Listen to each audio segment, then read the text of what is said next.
Keshod police station ખાતે Keshod railway તરફથી જાણ કરવામાં આવેલી કે ફાટક પાસે એક યુવાનની ડેડ બોડી રેલવેના ટ્રેક પર સુસાઇડ કરવા માટે આવેલો અને કપાઈ ગયેલી હાલતમાં મળેલી છે। આથી કેશોદ પોલીસ પીઆઈ શ્રી તેમની ટીમ સાથે ઘટના સ્થળે રવાના થયેલા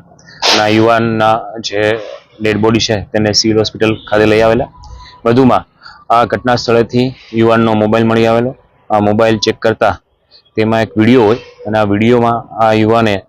પોતે છે એ ટ્રેનમાં કપાય અને આત્મહત્યા કરે છે। આ ઉપરાંત તેને કેશોદ ટાઉનમાં પોતાનું જે ભાડાનું મકાન છે ત્યાં પોતાની પત્ની ગળું દબાવી અને હત્યા કરી હોય તેવું પણ કબૂલાત આપતો હોય, જે તેના પરિવારના સભ્યોને સાથે રાખી પંચોની સાથે રાખીને લોક તોડતા ત્યાં ઘરની અંદરની સાઈડ મૃતદેહ મળી આવેલો અને જે સ્ટ્રેંગ્યુલેશન એટલે કે ગળું દબાવી અને હત્યા કરી હોવાનું હાલ પ્રાથમિક રીતે છે એ જણાઈ આવેલું છે। જે વિડીયોમાં હકીકત જણાવે તે પતિ પત્ની વચ્ચે કંકાસ હોવાની હાલ હકીકત વિડીયોમાં દર્શાવેલી હોય। વધુમાં યુવાન છે એ અર્બન હેલ્થ સેન્ટરમાં કરાર આધારિત લેબ ટેકનિશિયન તરીકે છે ફરજ બજાવતો હતો અને આ દુઃખદ બનાવ છે પતિ પત્નીના ઝઘડાને લીધે પહેલા પોતાની પત્નીની હત્યા કર્યા બાદ પોતે છે ટ્રેન ની વચ્ચે કપાય અને આત્મહત્યા કરેલું હાલ